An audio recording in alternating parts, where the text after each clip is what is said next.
Talk shoes. Recorded live. Hello. Hello? Hello? Yeah. Who's this? I just was talking to you. I just called in because I was trying to figure out how to do this. So. You got it. So right now it's only me and you right now. Actually, I was supposed to call. Can you hold on a second? Sure. Yeah.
Hello. Yeah. Hello. Yeah. I was just talking to somebody else. There's another guy who goes by the name of No Dose. He'll call in. He said he's gonna call. Oh, okay. He's gonna call in. Okay. I didn't know how this worked, so I just called the number at the bottom of the screen because I didn't know if I was supposed to listen or what you were doing or. Yeah, I've never done this. I seen that you called in and I see that you called in and I didn't so I called up so it'll let you through. Because I guess Oh, okay. I guess it won't let anybody through unless I call up. Oh, okay. Yeah. See, I don't know anything about this. Am I supposed to just get off so you can chat or whatever? No. This is it right here. People can call up this number and we could discuss. This is not like this is more of like a almost like independent type of thing. Like Oh, I see. It's just people can come on and talk about. and chat about different things. Yeah. And, yeah, I see. There's a James Wood. Yeah. Came on. Yeah, I don't know who that is. If he wants to call in, he can call in. Oh, I see. Okay, but he's he probably can call just in listening too. to see what we're talking about. But I don't know. This is the first show, so I didn't expect many people to join in at first. So I used to have a show similar to this, but I stopped doing it like a year ago. Oh, okay. We would talk all about the stuff when Alan Watt. We'd all talk about all that stuff, everything, all the books. He would, tell people to go and buy and read. But and then talk about the books that you read and things like that, so you kind of get an idea of what he was talking about. Yeah. Well, from what I learned, I was telling you earlier what I learned from that stuff. It's not this type of stuff is not like something you go read and find it in a book somewhere. It's more of like an experience you have to experience, something you have to go through in your life to help you see it. I mean, a lot of the stuff, you can find some of the stuff, through like science, like all the scientific, I don't know, investigations people have done, but you're not going to find the main thing. That's why our guy Glenn, that's another reason why he's digging in that place where he lives, because he's looking for a tablet that will prove a lot of what he's talking about, like with genetic engineering and what's going on, and like how if like that will help. That's like concrete, like proof that you can see. That's the evidence. Right. Yeah, they want. I mean, like anything, when you're talking to people about science or anything like that, they want concrete proof. But it's it's kind of like all over the place, and that's why you can't find it in one place, because they've Well, a lot of the knowledge is already it is all over the place. I mean, there's all different areas where you can find things, but then you have to kind of try to piece it together, because you can't really. It's kind of like, if I talk to people about like chemtrails, let's just say, you can't explain it to people, because if they've watched it and seen it, then they just think it's normal and they don't question it. But some people have, noticed it over a long time and then start questioning it, and then they're told, well, this is the way it is, even though it goes against science, which they're just changing the science now to fit that particular phenomenon that's going on. Like, for me, it was clouds that are very low. Mm-hmm. They're not way up in the sky anymore like they were originally. Mm-hmm. And now everything's very low, and it's a constant cloud cover over the United States. It's been like this for a long time now, but most people accept it as normal, but it's not normal, or at least not normal from, say, 25 years ago, 30 years ago. That's not to say it didn't happen anywhere. It just means it wasn't all the time. Hello? Hello. Hi. Who's this? Ambika. Oh, Ambika, what's going on? Not much. Yeah, I was just talking to, she calls herself Jed. She's like just looking at this whole like Glenn Keely and all that stuff. Mm-hmm. And she was coming out of the Alan Watt world. But I don't know, she could explain it to you. I guess continue what you were talking about. Don't let me interrupt. Yeah. Yeah, well, I basically, like, for me, it was just like one day I noticed that for me it was like clouds were not right. It was summer, and I was looking up at the sky, and I was thinking, it's not right. There's something wrong, but I didn't know what it was. I mean, I couldn't, like, put it into words, but I just, like, the hair on the back of my neck stood up, and I was, like, panicked, because I thought, everything looks wrong, and why haven't I noticed this before? Or why do I all of a sudden notice this? Why didn't I notice it before? What has changed? And I did fly quite a bit when I was younger, and now when I fly, that was just one of the things I saw, that there's always a cloud cover everywhere you fly now. I mean, there's never a clear area. And we used to be able to fly from New York to California, and you could go over the whole, particularly between, after you pass over the Mississippi, it would be clear, and you could see everything. It was Can you hold on? It was, yeah. You guys keep talking. I gotta go run for a second. Yeah, it was very clear, and it was like you could see for miles. I mean, it was incredible. But now when I fly, you can't see anything. It's very, very narrow. I mean, you can see the ground, but you can't really see the horizon. You can't see way out. And it's like that all the time when I fly now. It's not like once in a while. It's all the time. And it used to be totally different. So then when people say, well, it's always been like that, and I'm like, no, it hasn't. I mean, I know, I remember. But yeah, it's hard I remember days where you could actually see blue in the sky. Mm-hmm. And it seems like a lot more lately.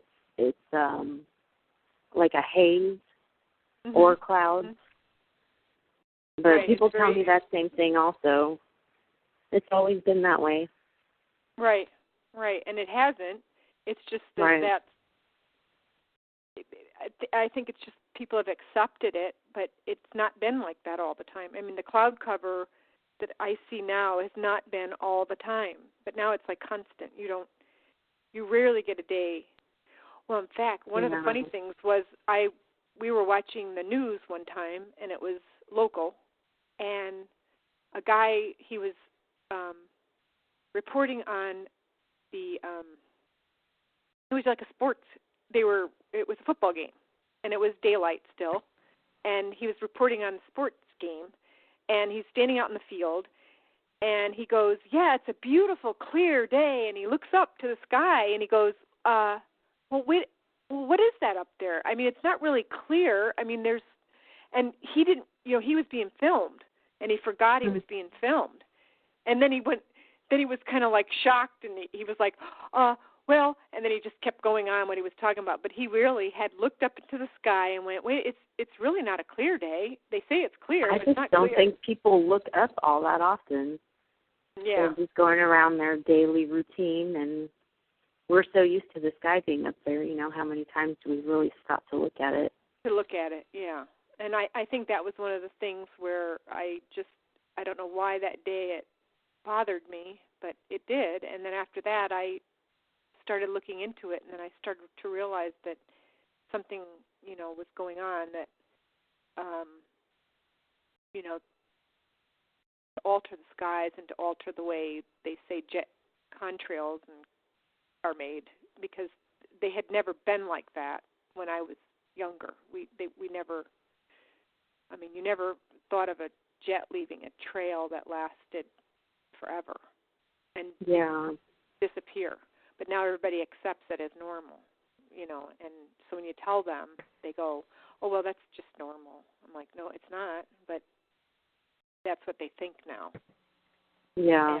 And so it's just one of those things. We were talking about it, and it just kind of like was a surprise. It's just one of those ways that you wake up, I guess. I don't know how else to explain it. It's like all of a sudden things are not what you thought they were, and you start to question things. And hello? Yeah. Yep. So what did I miss? Not that just we were looking just at the about, clouds. Yep. We were just talking about the trails in the sky and the clouds and the fact that we're under a constant, almost 24 hours a day, cloud cover. It rarely, we do get a clear sky occasionally, but not for very long. Well, where you're at. Like over where I'm at, I see, it's like with the whole thing with chemtrails and stuff, I never noticed it until it was pointed out to me. Like, and then I start seeing it all the time, but over here you see them, and then you'll see, but there's a lot of days where it's clear, but I don't stress myself out over, because I used to really get stressed out over that stuff, over the chemtrails and the clouds, because I'd see it all the time. I'd be like, damn, I'm breathing all this stuff, but I think a lot of it might be a distraction, to get you to, keep, because there's nothing you can do about that, to stop that. They talk about it on the media, so once you hear people talking about it on the media, then there's an agenda behind that. Yeah. So that's why I don't focus on that. That's what the whole conspiracy world, they all talk about that, the whole. Another attention averter. Get your attention on something else. Less focused on more important things. Oh, what their real agenda is, or whatever they're planning, or. I'm sure they're using. I have no doubt they have control of the weather. They talk about that. Hello? Yeah. Hello? Somebody else. Oh yeah, they talk about that with like Francis Bacon. He talks about modifying the weather. Even in that book I've heard Alan Watt mentioned a long time ago by The Next Million Years by Charles Golden. They talk about manipulating the weather. So this is like an old science that, so I have no doubt that they have. Huh? Oh yeah, I don't. Well, and even when I was younger, they discussed it actually quite more scientifically, in the sense that was something they wanted to do, that that would be a good idea to do. And then it was like that was probably in the early 60s, and then in the 70s, see, in America, the focus went away from science. They didn't want scientists in America anymore. And they focused away from it because, and they started making science look stupid, and who wants to do science? That's dumb and boring and stuff like that. And I really think that was because they had already had enough scientists that they needed, and they didn't want any more. And they certainly didn't want any scientists coming in that would, at least this is my opinion, that would bring any kind of moral thought to the process of what they were doing with science. Because, you know, that way they could control who was involved in the science. They could pick their own people out, and it alienated a lot of people that didn't, who might have, you know, thought science was pretty interesting, but by then they were pushing young people away from science, and they were lowering the science in the classroom from what it had been earlier. I mean, by 70s, they weren't teaching science the way they were teaching it back when I was younger. And that's true. I mean, that is a fact. I mean, they started dumbing the whole school curriculum down. Yeah, well, from the people, the masses have always been kept in some form of ignorance. And, like, if you look in the Middle Ages, before it was just, nobody knew how to read. Right. And right. so they, and so, you know, they would they just used that and just kept all the information in books and stuff, and they had libraries, and they've burnt a lot of those libraries in the past, like the one Library of Alexandria. There's libraries, old Buddhist libraries you read about that they've burnt down and stuff. But after a while, you know, they had to educate everybody, so they just controlled reality like a little. They modified it, I guess. So they gave you a certain amount of education, but not. Yeah, it's the broad, everything. General right. type of education. That's a whole but, you thing. Know, right, because like even in America they did that because I knew it because the whole school system was changed, you know, by the late 60s. They actually altered how they were teaching people. And classrooms, everything changed completely. And we weren't taught the same way we were taught when we were younger. And well, that's all like part of the dividing the generations. So so the young won't have any respect for the old. You know, they give them indoctrination that, you know, I can see this through like people in my family who were younger, like my little brother, like how he, you know, he's stuck in his video games, and you try to tell him something, he swear he's so clever, he knows everything. And that's all part of the indoctrination he's given in school. Like how, like, why would they give different people, different generations, different methods of solving the same, solving a math problem? Now, just give you the same answer. Why are they giving a whole different system? Right, whole different mathematics, different new math. They called it new math when I was younger. The new math. And I was like, how can math be new? So that's all because if your parents are teaching you, then you might have like respect for them, and they don't want them looking a child's. That's all written in the Bible too. Like, you know, the parents, the kids will turn on them because this was done over and over again. Right. In history in the past. So this is just a method, a technique that they're just using again. Well, and it's also a way of keeping science that away from the average person. So they have no idea the science being used against them. I mean, if you don't know the science and you don't understand it, like true science, they can use it against you. Yeah, they use science against people, like true, like the science to everybody, all the established theories and facts. You know, there's a whole higher level than that. You know, it's like Star Trek level. They probably got like all types of phase guns and stuff. But yeah, like, you know, what's his name was using a cell phone. What's his name? Kirk.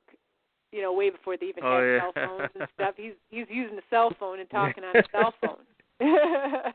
You know, and when I was in college, we didn't even have a computer. Yeah. You know, I mean, I was typing my reports on one of them old typewriters. That's how I had to do my reports, you know, because nobody had a computer. Well, from what I learned, like, computers were like... They've been around a long time. Since the Ice Age. The computer. The first computer, because how they get the idea of a computer is looking at a human being. That's what the whole idea, just looking at an animal, any animal. Mm-hmm. They're just machines. So they just took that concept and made an artificial one, I guess you could say. Oh, was that the one that, like, Glenn Keely was saying, they all, like, hooked their brains up together and created a human computer? It's a chemical computer that they all link. And they show you the allegories of this symbolism, and every science fiction, it always comes down to a machine that runs everything. It's the boss.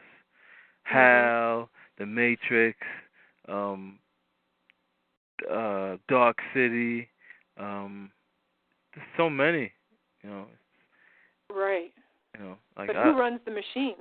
The machine was run by it would run things on behalf of Neanderthals, but Neanderthals are basically like just little fat slobs that just had everything fed to them, and when you're lazy, you become of no use to anybody or anything. So they just died out as a race because they didn't have any purpose in this thing, and they probably they didn't have any purpose in the solar system, so they just died off, and the computer sees them as obsolete, and doesn't need them anymore. So, but this is little details like this, like, but I learned. That's kind of like an allegory, though, isn't it? Or is that? Yeah, you'll see that put in allegories, like the whole allegory of man versus machine and Matrix. From what I get from that, it's just Neanderthal is man that they're talking about, and that was the machine that they said that it was man. Machine took over. They always put like us and our technology will take over, but it's already happened a long time ago. That's what science fiction does, like H.G. Wells and everybody, Aldous Huxley. They always get you anticipating something that's happened a long time ago, like, and you expecting it to happen, but they already did it. But they already did it. They haven't. That it's not really. Yeah, it's already happened. Yeah, it's old news. That's what they always do that. I'm more for me. So it was like, okay, what other lie do I believe in? That's really not a lie. So. Right. And Bika, where you at? You still there? Yeah. You're all quiet. Just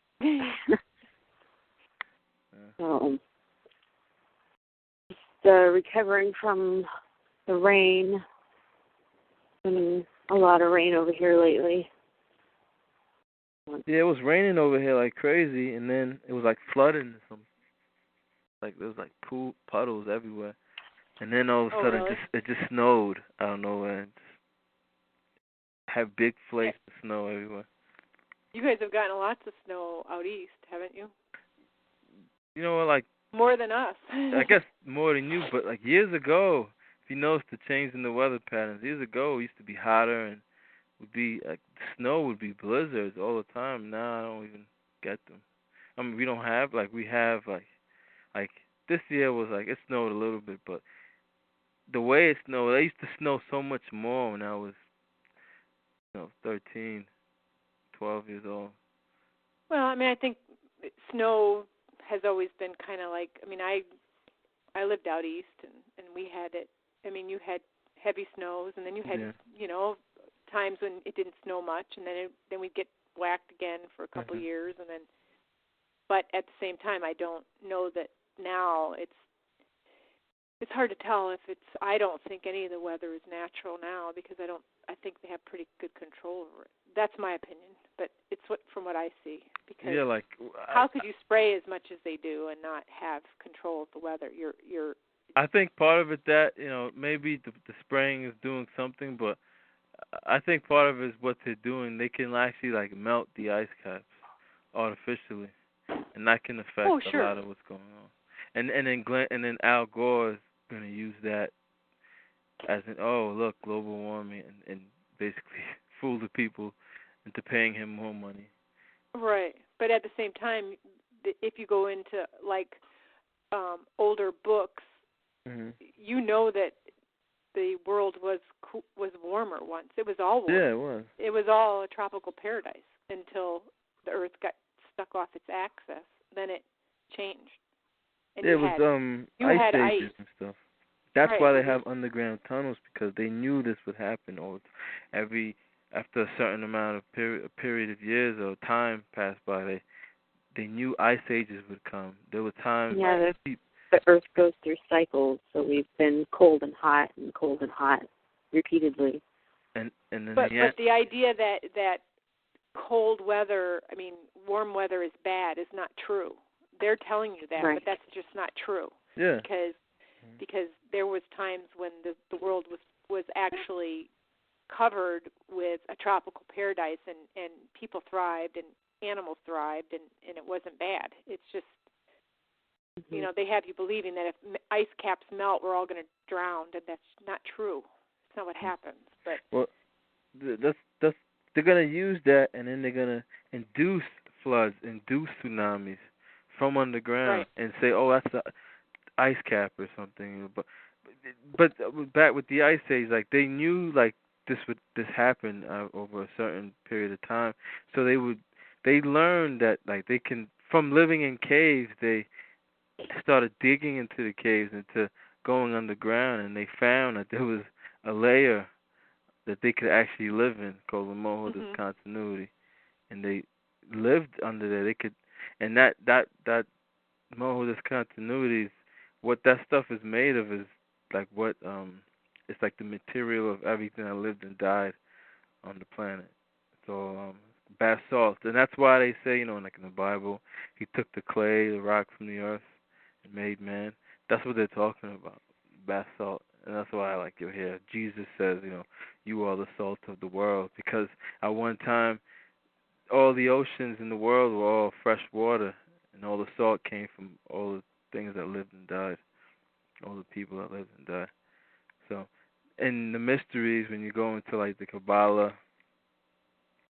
and all that stuff, they talk about that's what the main theme is the soul that they talk about.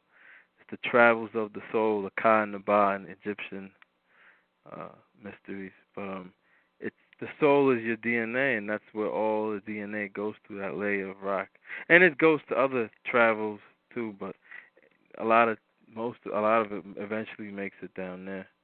And if it's seen as garbage or useless trash, then it recycles it in the core of the planet, and it comes back out as lava. And if you notice around volcanoes, like after the lava is dried up, you'll start seeing things grow there, types of life. Right. So there's information in that DNA. What happened? What happened? What you were saying something. No, just it does. I think once the lava has gone over an area, eventually the area starts over again. And that's what nature is. Things that live and they die, are reborn, and they're following that. They're following that format. If you want to call it that. They're following that, and they're going to kill everybody. And out of all the death, they're going to make this new slave, third gender, be male, female, and Neanderthal, hermaphrodite, so it can make its own babies, fertilize its own eggs. But the only difference is a pseudo-hermaphrodite, because the original hermaphrodites could just clone themselves. This one won't be able to clone without the assistance of the master to inseminate it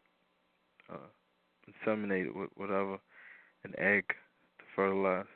Because the whole concept of, when the revolution happened in America, when they just say, fuck England, we're going to do our own thing. So when they're colonizing other planets, if they say, hey, we don't want to do what you want us to do, they just say, okay, just leave them there, and they die off, and start all over again. Oh, I see. Yeah. Hmm. So who? I mean, if do you think it's like a scientific elite group of people? It's I wouldn't say just a scientific elite group of people. It's different. It's secret societies. There's thousands of secret societies, and they all play a role in something. They all play a role. You're talking about, like, I think what you mean maybe is the technocrats, like how the new system, the new form is going to be, and it's already starting to be run like that, where you have technocrats who run, they bypass all, like, politicians and stuff, and they just basically manipulate the whole system. And they run. Yeah, no, I understand that, but at the bottom, are the people that, somewhere there's people that they believe in. I mean, if the technocrats are working for, let's say they're working for somebody, then they have to believe in what they're working for. Yeah, well, they're bred. They're engineered and like are bred a certain way, you know. Oh, so they. And then they're giving a religion, they're giving a belief system, and their belief system, it benefits the system, not themselves. I see. So, like, to get into the mindset of these people, listen to science fiction. Like, I've came across, you'll be surprised what they say. Like, I have one quote, a guy says, he goes, it'll be only us, the people that can service the computer, that will survive, you know. But right. even these people are gonna outlive their usefulness, because it was all about, all the stuff that they've done is just to have a new slave to go terraform other planets, and that's it. Everything else, everybody else, they don't need anymore. We're obsolete, and that's why, like, that one book, what's his name? Jack C. Lowell. He talks about efficiency, and he talks about the technique.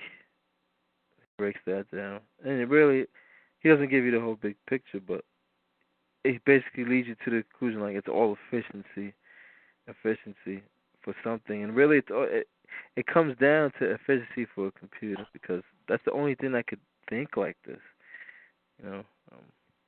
It's all nothing's going to live on the planet, because they're going to destroy everything on the surface of the planet, and they're going to destroy the mode of continuity. And the only thing that can survive anywhere else on the planet is the computer, and that's in the upper mantle. And it's a self-servicing, self-learning computer type of thing. It can live on forever, eternally.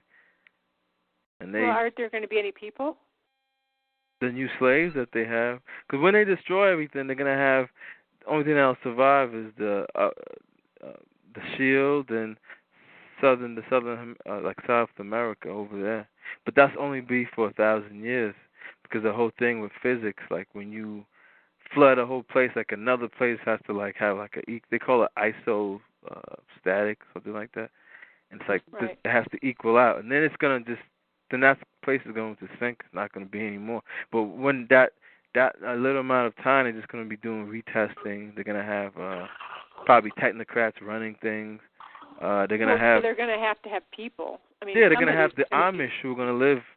Who are going to till the soil. They're going to plow the soil, but not. Where are the Amish going to be? The Amish are going to be, I think, northern hemisphere. I think they're gonna be like above the Canadian Shield up there, and they show this in allegories. And what happened? They're gonna move them up there. Yeah, they're gonna basically, because that's another society too. That's another secret society, and they're gonna get the message. They're gonna go up there, and the people are gonna all think they were chosen from God, and they really were chosen from God. It's just people's definition of what God is. They think God is some guy with a white beard on a cloud somewhere. Oh, I see. Yeah. But it's so they're going to actually make these people think they are like chosen. So they they will move to where the God tells them to go, which is just, yeah. Everybody thinks they're chosen. Aren't there already a lot of Amish people up there? I don't know about up there. I know there's a lot of Amish people. in the United States. Yeah, because that's but an not- American Yeah. format, right? That's not because that's an American format of Christianity, right? Yeah. What's Because that? because Christianity Seems was made for this period in time. That's why they call it the end times religion. It was made for this era right now, to For basically. the West. That's what, yeah, like for everything to be destroyed and think it's all God, because that's all written in Christianity.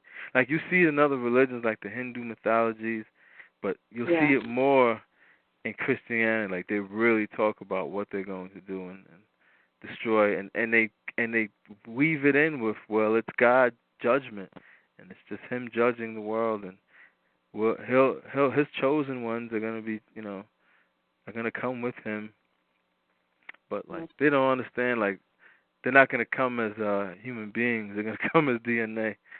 But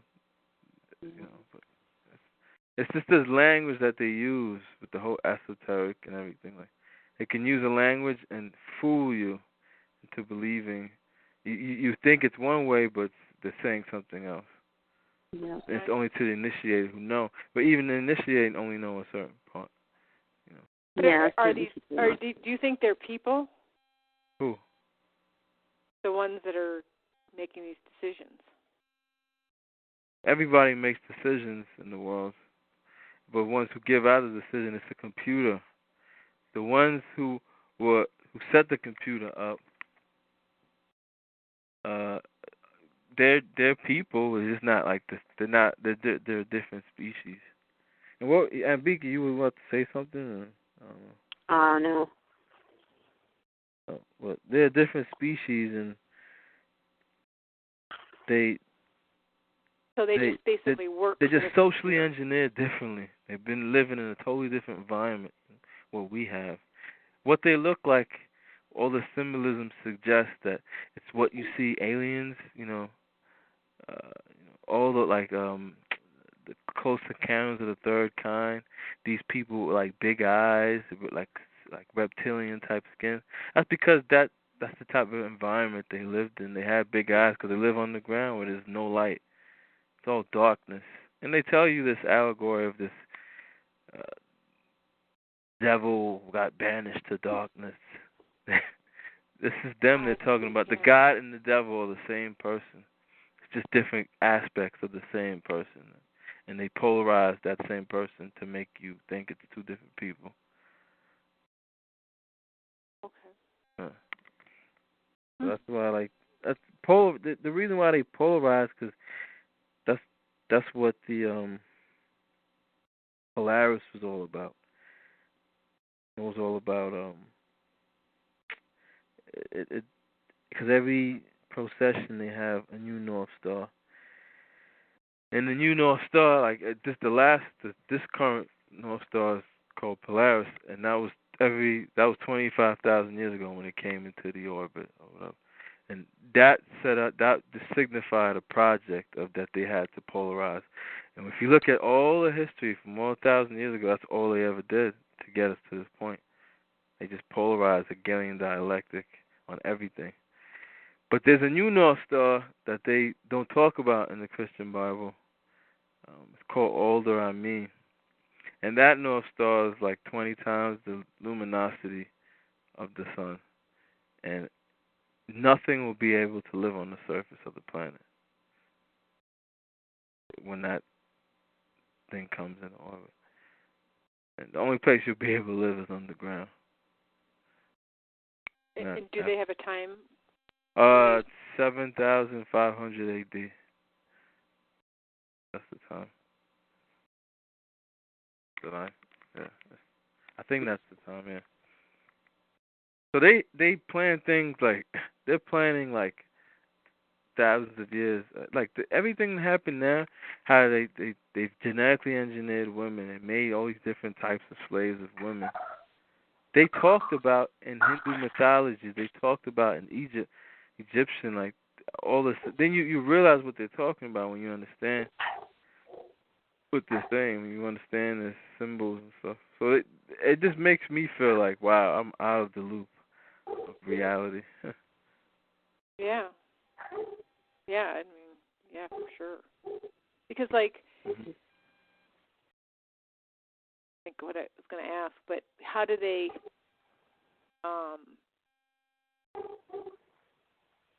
they're planning all this singularity and people being one and all this nonsense. There's a reality in that, It's just they can use a philosophy. They can take a reality and warp it and use it for their own benefit.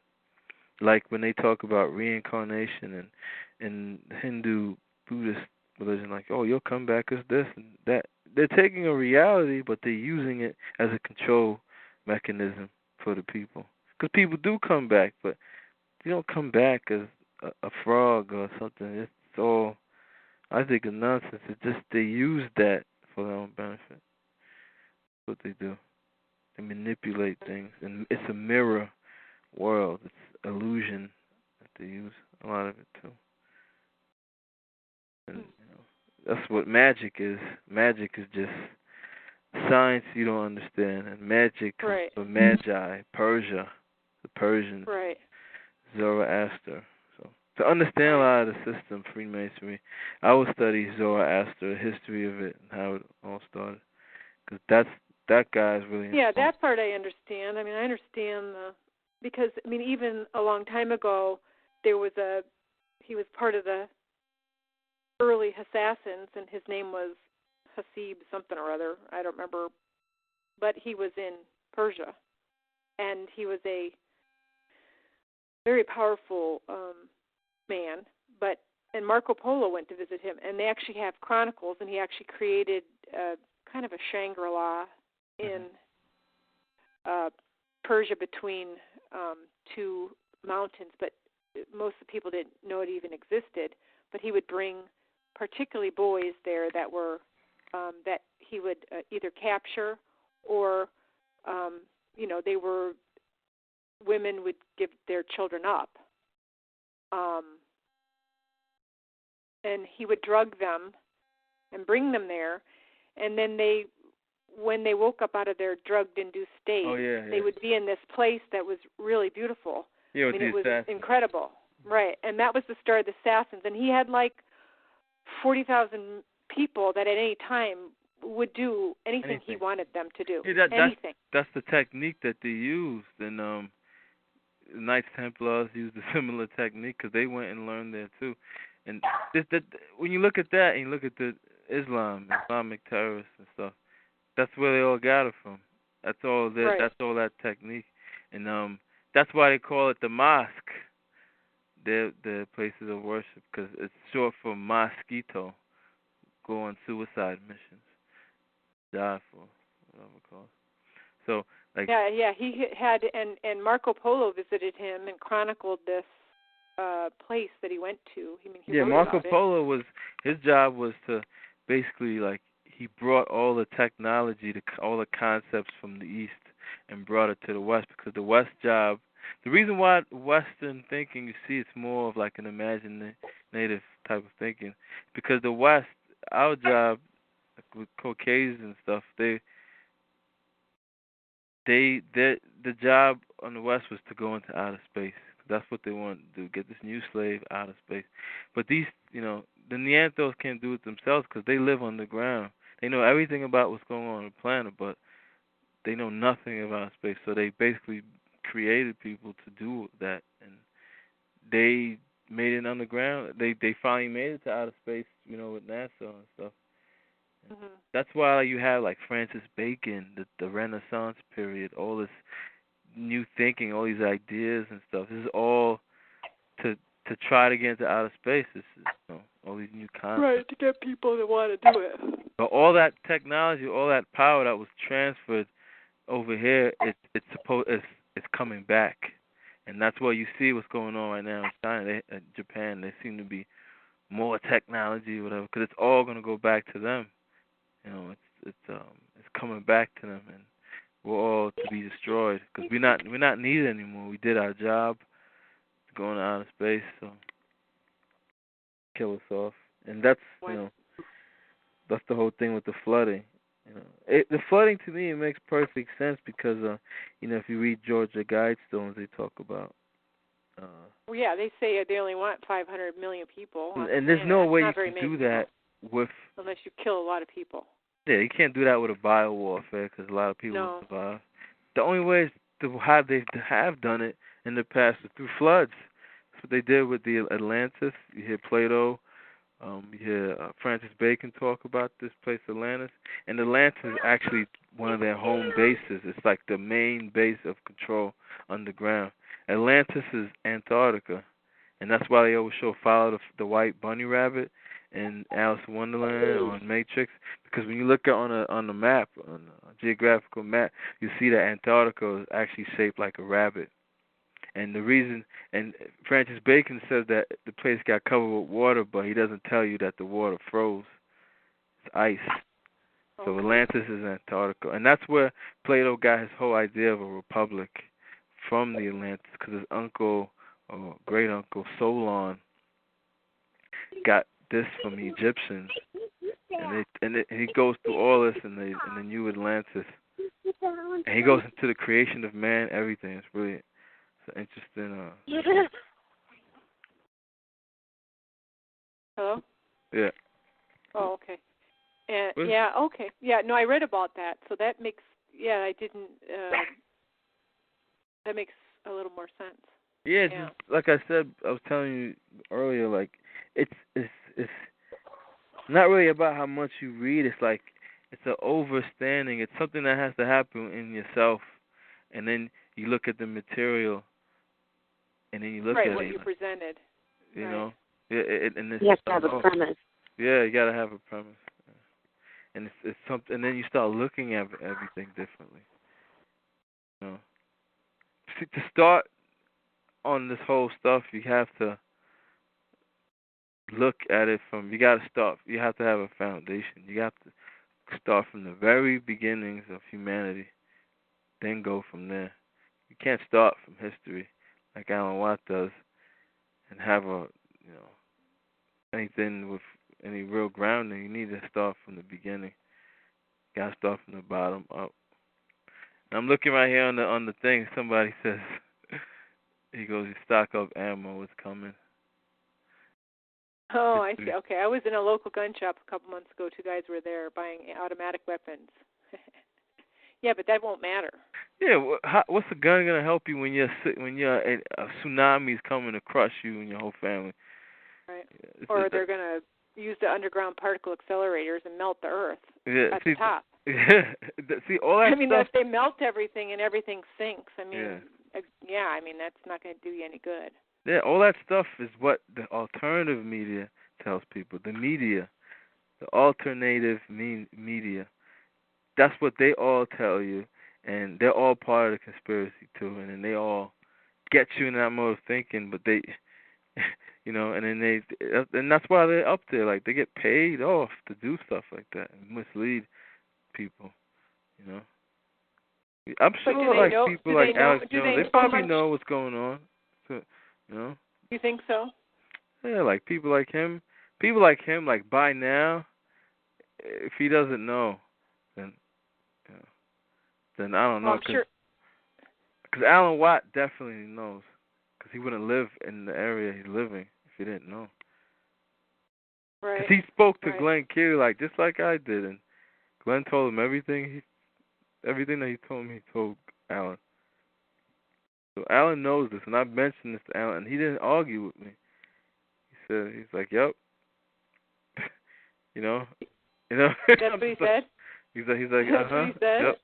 Yeah, like this is when I was just learning. I didn't have as good a understanding of it like I do now. But he was like, yeah. He was like, I didn't ask him about like where he lived. I didn't get into that. He already got defensive as soon as I started going into asking. But he knows this stuff. He didn't deny it. Genetic engineering and all that. He's not going to tell the people. He's not telling them that. He's trying to make money off of this too. Well, He yeah. does make money if you go on a show. He'll be on there for like 5 minutes promoting his, it says, buy you, the people, buy my books that he ripped off of Glenn Keely. You know. Right, right. But Glenn's not really mad. He's not mad about that because at least he's still getting the material out somehow. You know. But Well, yeah, and I'm sure that Alan, he doesn't want to go where Glenn Keely's going because that would be too far, for his people to accept that. yeah, I don't think Uh-huh. I don't think that he could do that because then he would lose his credibility. Well, that's what Alan Watts said. I've heard him mention that. He goes, if I were to tell you what's going on, like, you wouldn't even believe me. Right, So, right. He gives so many, like, innuendos in his show. Yeah. Like, I think about everything he said. He gave so many clues. And the people who are real searchers, real seekers of information, they know, and then they move on, and don't bother with him anymore. But some people, they need the media to tell them what reality is. They need that. That's part of the school training. Tell me what I'm going to see the clouds do manifest today. I need you to tell me. When people in the past, they did what's it called? Like they could just tell the weather by because they lived outside. Right. They've seen it or from Right. observation. These people are so cut off from themselves and reality. These people, what they do, they cut off the communications between each other, and then they redirect it through the media. Wow. And especially if they know it's coming. Yeah, well, the media, they don't. Of course, I don't know if all of them do. Those people. Yeah. Well, what about somebody like, let's just say, what's your take on like Alex Jones? Well, he's just another one. Those guys give like messages. I was talking to another guy called Cree. Like, he said he noticed that, like, with this from his personal view. He said, but he noticed that Alan they seem to be like they give like little Masonic messages to each other. Yeah, to people to see what side you're on or whatever. If you call in, they'll say something. So you won't even, if you're not part of it, you won't even notice what they're saying. Notice that they're giving you that signal. Yeah. Because I know that's how that it is. So what were you saying? Oh, I just was saying that, when he showed up at that one gun show and it's on the videos on there showing him what Alex Jones did, and he told the girl, not only about her having a hard on for him, but then he said too that, well, I'm going to be here in 20 years. And he goes, well, I'm going to be here in 20 years. That's what he said to her, and I thought, that's an odd statement to make, And how does he know that? Well, another thing Alan Watt did was tell people, hey, go to India. Go there. Go. He just, he just told people, because he knows he's talking to, like, brain-dead people, basically. And that's what they do, man. It's fucked up. Like, they see people who have been handicapped, and they use that to their advantage, Yeah. It's like blinding somebody, right? And then knowing that he's blind, using that to your advantage, I couldn't do it, Me personally, I have to, like, tell even, people don't want to hear it. Like, I'll say it, but, like, I won't force it down anybody's throat. But I'm not going to sit here just because I know something that you don't and use that to benefit me. Try to trick you or some whatever. Yeah. Better to just leave them with the idea and then, let them come to their own conclusions. Yeah. Sometimes it takes a year. Sometimes sooner, sometimes longer. That's all you can really do. Like, you got to make people think instead of That's what a lot of people do with this stuff in the beginning of this conspiracy. They just learn this stuff immediately. They just try to download people with this stuff. But really, it's more of like, instead of download people, you gotta, like, just make them think or just leave them with something and let it. If they're thinkers, they'll think about it. Right. I don't try to download. I just deal with people who wanna, like, and people who don't wanna know. I don't even associate those people really, because it's a waste of my time, my life. I only try to associate with people I can learn from. Mm-hmm. We can learn from each other or something. Yeah, so you can. Yeah, because that's what the whole purpose of life is, to learn. Right. So Right. that's what the evolution of the universe or whatever is all about. Learning.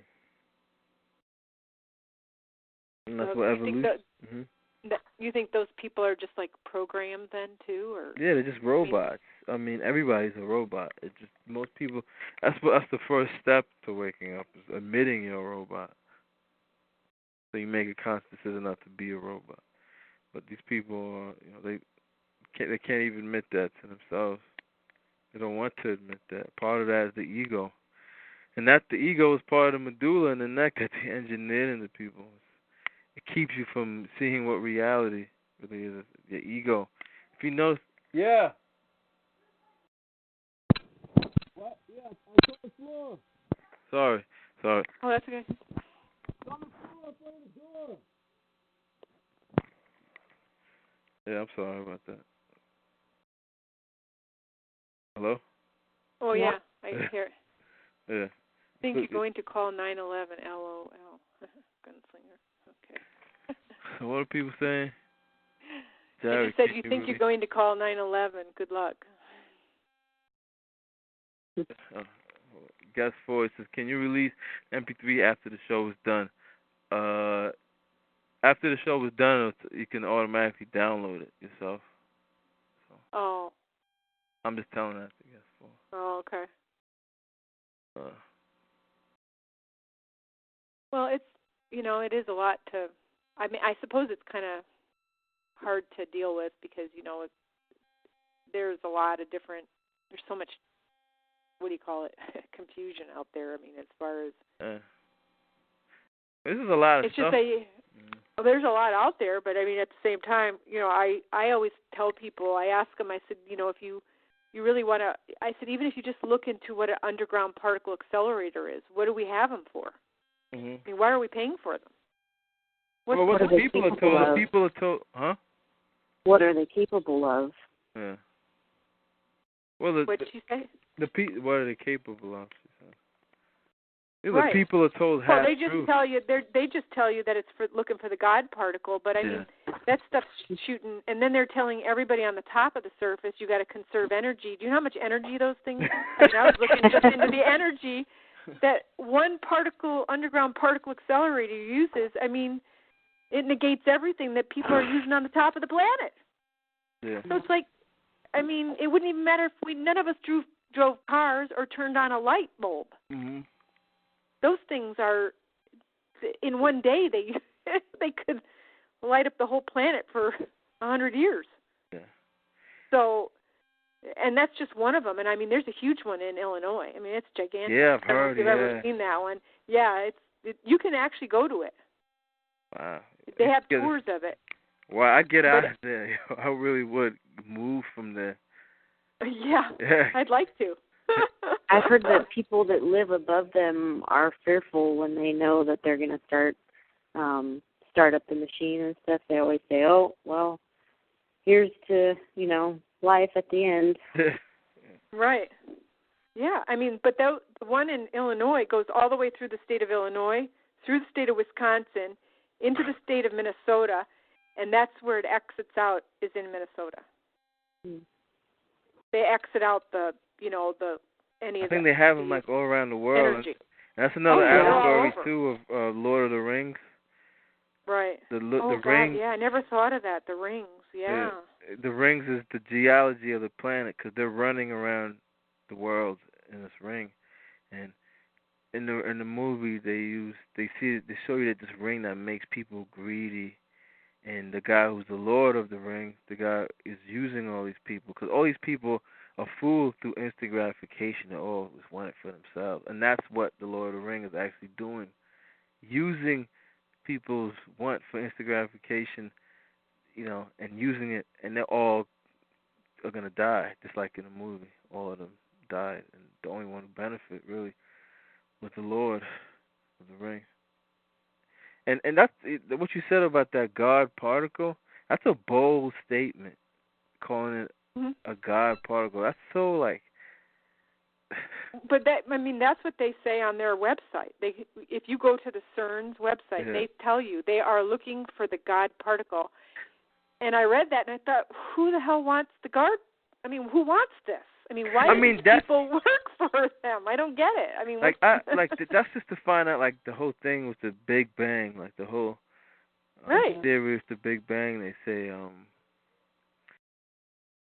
I can understand that. Like, it helps find out, like, how did it really happen? How did this? But why do we need to know? It helps. That's what learning is all about. Learning, like, where you come but the from. learning isn't it kind of a double-edged sword? If you're gonna look for this and search for this, and that's what you're not just willing to live on this planet and enjoy it the way it is. But you want to look to find the God particle. Then you're defeating why you're even here. You're here to learn. That's but you're not here to. I don't think you're here to learn how to dissect the world. What they're doing, though, that's just self-serving, and they're not benefiting anybody but themselves. So, well, yeah. So if it was more of the benefiting the community as a whole, it would be better off that way. But they're not. That's what. See, I have no problem learning from science and learning how things work. And it's really, really profound. When you see how the planet works, how animals, I have no problem with that. It's just. Yeah, but is that what that's for? See, I don't think that's what that's for. What do you mean? Like, why did they create the atomic bomb? I think. Yeah, they did not create the atomic bomb because they wanted to figure out how the world was created. Oh no! But that's how nature is. See, nature. If you look at a plant, if you understand nature, you'll see a plant will create like the almonds, right? That's something that everybody eats. That's like, but there's another side of that same plant that makes the almond that actually makes a poison that can kill you. This is nature's. It's like a dual-edged sword. That's what pure, ultimate reality, pure nature is all about. It can either kill you like water. Water can benefit you, but it can also drown you and kill you. There is no side to it. It's not good or bad. Singularity. Yeah. So, well, yeah, I suppose, but I would imagine that would depend, though, if the people. Let's say the people working on the underground particle accelerators, because it takes a lot of people to run them. Okay, they're huge. They are huge. Yeah. So you're talking thousands and thousands of scientists around the world are working on these underground particle accelerators. And they work every day. They go to work there. Some of them live there, okay, because they don't have to come up and live on top of the earth. They got places for them to live underneath the ground. So they don't, so they can be there all the time on the job. And so obviously either A, these people only know a part of the science, so they're only knowing, well, we're working to look to find the source of the world or whatever BS they want to say it is, the God particle. But in reality, the whole thing is really a weapon. Yeah, they just don't know it's a weapon. Yeah, they don't know it's a weapon. No, they're programmed to do that job, to fill out that task. So they're only, they're given the good aspect of it, what it benefits. They're not, at least, maybe some of them know, but a lot of them probably have no clue what they're actually doing. Right, so that necessarily that whatever, they're not really made to enhance your knowledge of anything. They're just there as a weapon. They're just using it as, we want to do this to help, and we're learning more about planet or Well, whatever. I think a lot of what they're learning, maybe a lot of what they're learning, people already know on another level. But like that's what whole research is all about. Like they're just searching what's already been done by people long ago, and they're just doing it all over again on this level, this reality that we live in. You know, it's like electricity. Right? They knew Right. that stuff thousands of years ago, but they did research, and Benjamin Franklin, they gave that I guess that patent to, or whatever you want to call it, those rights of the one who invented it. They gave it to him, or like that. You know, it's like what Alan Watts said, that the search has been done on a higher level by other people. Right. And Right. I mean, so the people on this whatever, level have to believe that we're just discovering these things. Well, yeah. Otherwise, we would be screaming at them as to why they're doing this. In other words, like people would be upset that they have these underground particle accelerators, and they're not really explaining why they have them or why we're paying for them when people are starving to death. There's a lot of You know people. what I'm saying? Yeah, but the people are starving. That's all. And then like famines and stuff and all that stuff. That's all it's created because they control disease, they control famine, they control pestilence. Like I remember, it dawned on me that, like, you remember the whole thing, the red plague that happened and killed all those people. That was actually engineered and made. Mm-hmm. That wasn't like a natural disease. That was made to just, because they've been checking populations for a while now, doing that. Oh yeah, no, I understand that. I'm not saying that they're not engineering them, but because they're telling people, let's say right now they're talking about the energy crisis, so they're telling all the people on the planet, you have to conserve and you got to stop. But that's all part of the energy. green agenda. That's all part of that right. global warming. Meanwhile, to get more money. No one's asking them. Right. No one's asking them why they're running these underground particle accelerators that are using people don't tremendous. Even know. Most of the masters don't even know. No, they don't, and they don't even ask why do they even have them. Because they got TV. They got their show that comes on. As long as their show comes on, they're all right. As long as that, whatever comes on, sports. There's so much money behind sports, Oh God, yeah, I know that. I mean, I'm well aware of sports. And the Olympics too. Like now, like people think it's just entertainment, but that's actually like this new slave. Like what? How good can you? How effective or efficient can you get a slave? Say climbing mountains or something. Right. What can they do, or how can they engineer them? And it's a diversion too. People. I always, I had people ask me, aren't you watching the Olympics? And I said, no. I said, why would I want to watch people that are using drugs or being implanted with microchips to do really athletic ability? And they go, what? And I go, well, we all know they use enhancing drugs, so they've been using those for years, and everybody uses them. I said, it's no secret. I said, so don't think that they aren't using other things on these people that they get to go to these Olympics. And I said, so you're not looking at people anymore. I don't know what you're looking at, but they're not natural. They're all people, just they're modified. They're all people, but they've been modified. I said, so why watch them? What's the point? There's no competition I watched there. it from my point of view.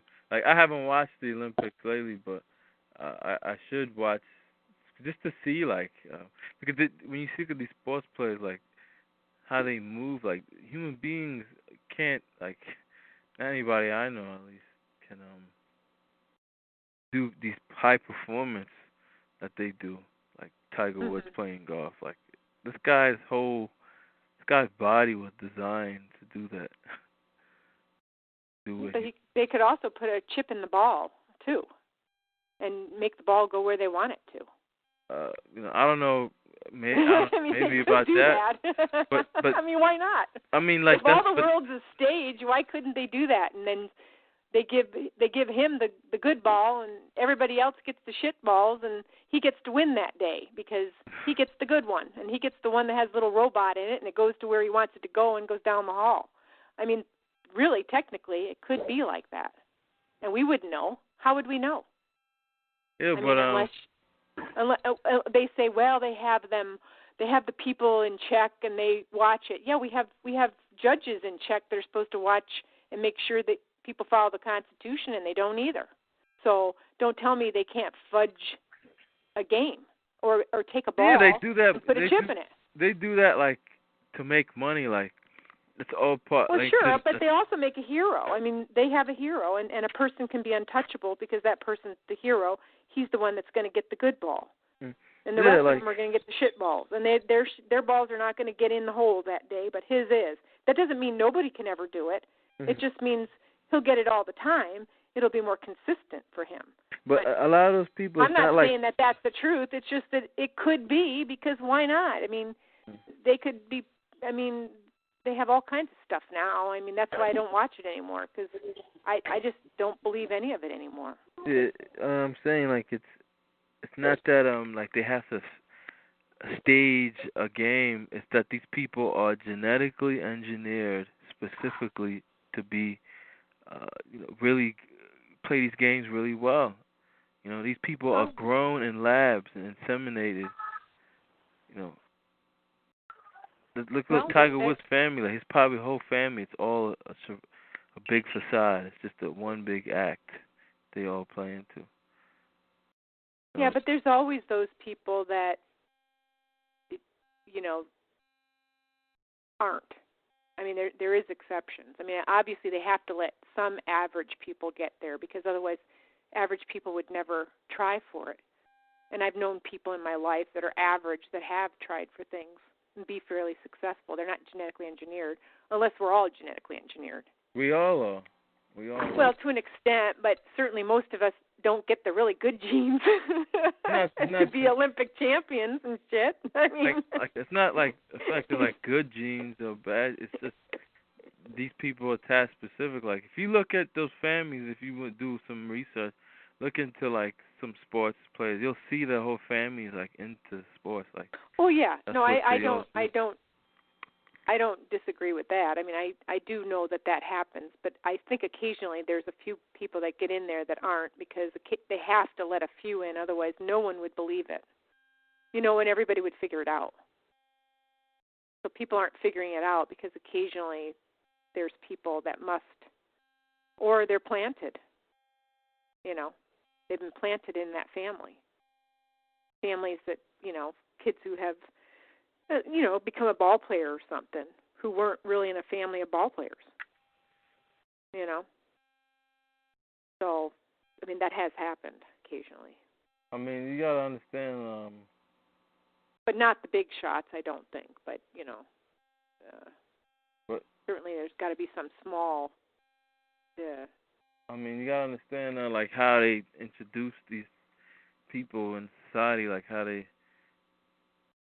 You ever thought about that? Like, how do these people, like, how is it that they engineer people when nobody even realizes it? Mm-hmm. How is it like this new breed of humanity is walking? Why? How is it that women are totally different now than what they used to be in the beginning, and nobody even notices? They do through like monasteries, and if you look at Freemasonry, how it works, like. Not even just Freemasonry, but like when you in those secret societies, they ask you to marry this person. They're like, "Oh, I'll just marry." Like, it's like a business type of move. Like, "Oh, you'll become successful if you marry this person, and we'll look after you." And that's all just because they want. It's not. They want the byproduct of when they have sex, and what the child will be. It brings a new type of person into the world. And another way, like, they do it, like when you look at people like Aleister Crowley, they had sexual rituals and stuff. Mm-hmm. I mean, that's all just genetic engineering. Like, it's a cover, that ritual stuff, for what they're doing. They just, a good example of how they show you how they do it is in the movie Sherlock Holmes. I don't know if you saw it. And the guy, one of the cases that Sherlock Holmes had to do,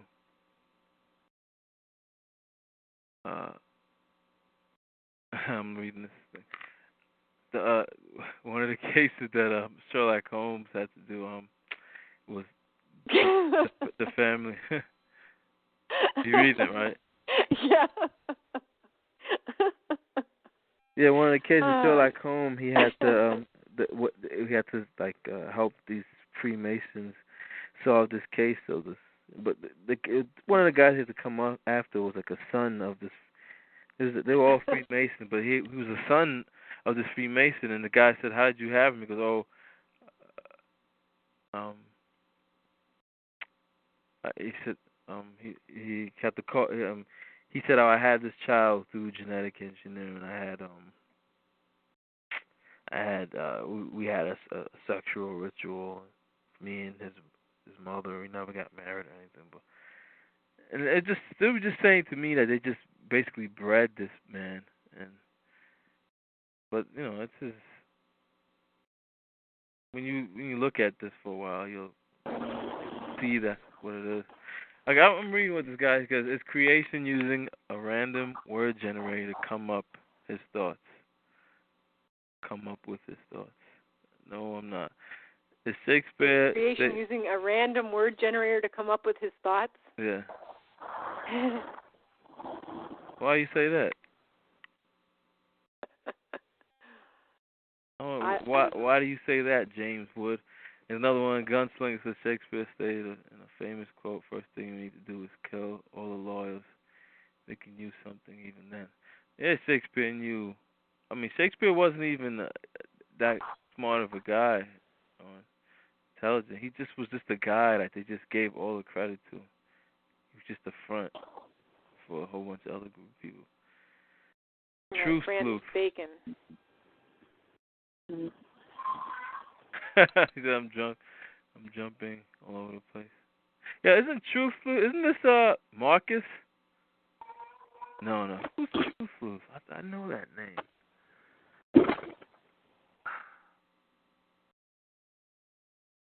Yeah, it says that's me. That's me. That's Marcus? If you want, man, you can call in. I haven't spoke to you in a while, man. Yeah, yeah. I think he was making jokes of how you kept talking about shit balls and balls and balls. Yeah, I know. Yeah, I was talking about the chip, not shit. It was a chip. I mean, there's all different ways, I suppose, they can do anything. I mean, I don't know. That's what I think, but. What the hell is what this guy had? No Dose was supposed to call her.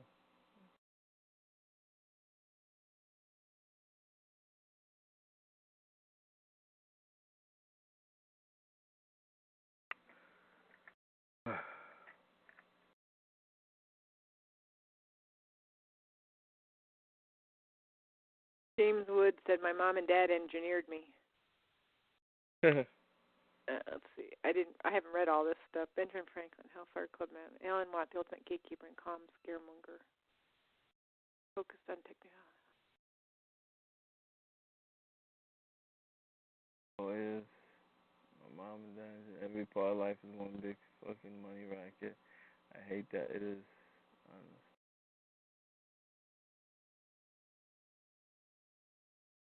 But yeah, I seen that picture, because you showed me. Oh, of the guys in front of the Sphinx. Yeah. Yeah. Yeah, that's an interesting picture. You just found that one, or you always had that? Well, I got it recently when I started talking to my sister. Like now, you see, like when they say a picture's worth 1,000 words, that picture could really help you out on your whole situation, like on your whole research, because that picture was in Egypt, right? Yeah. And whenever those guys like in the mysteries and stuff, they always got like went through Egypt, India, Greece. They still do to this day. I mean, Alan Watt was that's why he was in India. Mm-hmm. Be initiated. Yeah, I only saw a few men in that picture wearing those hats. But there weren't any emblems, and I read that a Shriner is like you have to be a master Mason before you can be a Shriner. Yeah, it's a fez. It's more of like to the Islamic side of Freemasonry. Like it's all symbolic of. He probably noticed already, but it's symbolic of when the Muslims, like, I forgot what area, like they killed like a whole bunch of Christians and they celebrated by dipping all their hats in blood, in the blood of all the Christians they killed. Wow. That's why it's that color. And a U.S. Marine was. I mean, this the symbolism. Like they don't. Yeah. They don't have the over. Freemasons aren't given the overstanding. At least at that level. It's up to the individual really, but they're not going to tell you. You got to go out and search. Mm-hmm. They just use them all. Yeah, it must have been. Well, but they want to be in it too. I mean, they want to be in Freemasonry. They wouldn't join it if they don't question what all their little rituals mean. No, they're told in the beginning that they're benefiting society. Just right. Like, your policemen are Masons on a certain level, but they're working for the citizens, so they think it's something, good for everyone. Yeah, they're given like all these ideals and stuff, but that's all the lower. They're not looking when you join Freemasonry.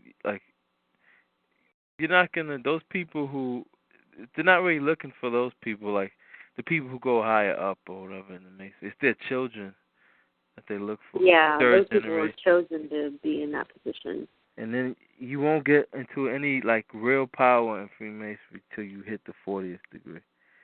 And you don't go up to those degrees. You're appointed and chosen for those degrees. And it's not like what people think.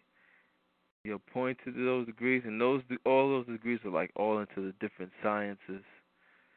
So you have one person who just higher science of like say communications, of like telepathy or something. Like what Glenn's doing with his cast. There's people who are, a good example to show you of this is in the story Etta Torpor, when he meets these initiates. Like he's on his journey and stuff. He met one initiate who helped him. And he was like into all these high sciences. But they're all, that's like the real power. Another story is H.G. Wells. He met one guy who was, they called him, he was like a diamond maker. This guy actually, like, in the story, the guy, like, he met some guy who claimed to make diamonds, like, actually make them from scratch, and but he couldn't let anybody like know and stuff. But this is like an example of like these people who have like they have a lot of power, but but they're kept in their own reality too, I guess. Yeah. And what he say goes, how do you join Illuminati and Mason anyways? You apply it simple, then you have to be nominated. People give in return their souls. Yeah, people do give in their souls. When you understand what soul is, it's the DNA. That's what they when they go inside the coffin and being raised back from the dead. They're basically saying, okay, take my DNA when I'm dead and bring me back to life. Bring me, like, use my DNA for whatever purpose you want to use it for. Because that's what they did in the Holy of Holies. In those temples, they had those like people could only go in, and only the priests were allowed inside the inner sanctorium they call it. And only the priest could go in there at a certain time of the year, and you had to make a blood sacrifice. You had to have blood, and that's all that's saying is that blood, the DNA. They were using that genetic engineering. That's what they were using it for. And they say this in the Bible, man. You understand, I guess, the premise. The True Sleuth, you on, man? What's up? Jared, it's been a while, and I accept your apology. Yeah. Because I was the one who told you that Alan Watt was a fraud. Yeah. And I got my ass whooped at that old place, which I understand is no longer there, correct? Yeah. I mean, it's still up there, but nobody really goes on, except a few people. Mm-hmm. And I don't know if you caught my notes in the chat, but Mr. Reed is saying that you've started a cult now. Who's Reed? Reed. Oh yeah, Reed. Reed's like, he's stuck on stupid, man. He's like, the guy doesn't learn at all, man. Because I heard a video that Khalil posted, and this guy's talking about Aldous Huxley, man. Like we learned all that, man, and he's still talking about the same things, man. Like I look at him like a rat just running around the maze in circles, and he just can't realize he's running around in circles. So what's the deal with Khalil? Is he? I mean, to me, he seems like a fraud. Do you feel the same way? I don't know, Khalil. He just can't learn. He's stuck in that box. They can't see the bigger picture, you know. I don't know him being a fraud. He just, I don't know, something with their brains or something. I don't know. And I heard some of your audios. You talking with Glenn Keeley, and him saying that Alan Watt went to India. Do you buy that? Yeah. Well, one time, you remember when Alan Watt was on radio, he's like, I'm not home right now. I'm somewhere else. And I've asked Alan Watt. On my blog, I have like over 60 hours of conversations with Glenn. And you can find, I actually talked to Alan Watt. I asked him, hey, when you went to India, did you go to India? You know, and he's like, yeah. And he was kind of nervous when I asked him that. And he said, wait, did you ask on air or a person? No, over when I called his house. Really? And yeah, and he said, he goes, I'm like, why did you go there for? What's going on? He goes, to look at the terrain and really? Whatever bullshit excuse. So he's just, he's part of it. I'm not gonna sit here and attack him because I learned and now I move on, you know. But he's the only controlled opposition I listen to every day. He gives us more gold than all of the truthers combined, but he's still a scaremonger. Did you hear my 3-hour thing about the person who lived with Alan, Steve? No, I never heard. I don't even know he lived with anybody. I haven't. Oh, Alan Watt. Do you know who Alan Watt lives with? No. Jason, his webmaster. Jason. If you go to his website and do a Who Is search, you'll see that his webmaster is Jason from California. Mm-hmm. And apparently Jason had a divorce and now has been living with Alan all this time. Oh, yeah. So this idea that he's by himself cutting wood is fantastic farce. And I've seen his house, man. It's a pretty nice house, man. He's got a lot of money off those donations, man. Oh, this crap about him not getting donations is a big joke. I interviewed Jackie Petru for 3 hours. Yeah, me too. I talked. And she told me she made $200,000. Oh yeah. With her little shortwave radio donation-a-thon. So the idea that Alan Watt can't raise, more than a half of... That's just the guilt trip, though, he uses. That's of part course. Of what he does, make you feel guilty. Like, I fell for it. Like, I feel bad. Don't give my books out that I ripped off or somebody else. Mm-hmm. But but this is what all those guys, anybody on radio, on those circuits, like, they're all part of the system. Alternative media, mainstream media, it's all media. It's all just... Because they wouldn't be up there if they weren't. So. Exactly. I mean, the idea that Alex Jones can rail against the New World Order. And who owns the radio station that his satellite is through? Yeah. Disney, ABC Caps. Yeah. You're trying to tell me they can't turn him off? Mm-hmm.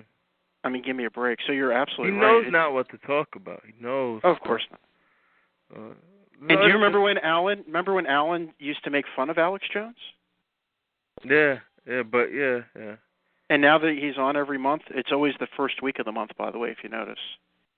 Yeah, I haven't been. I can't listen personally. I don't listen to the Alan Watts show because he's keeping everybody in a reality, and it's bigger than that. And he's keeping like you can. Last time I went, I just listened to the first minute of the show. He's talking about the same. It's like pressing pause, right, on Alan Watts, and then coming back. Well, the first 5 minutes of the show is all about a donation.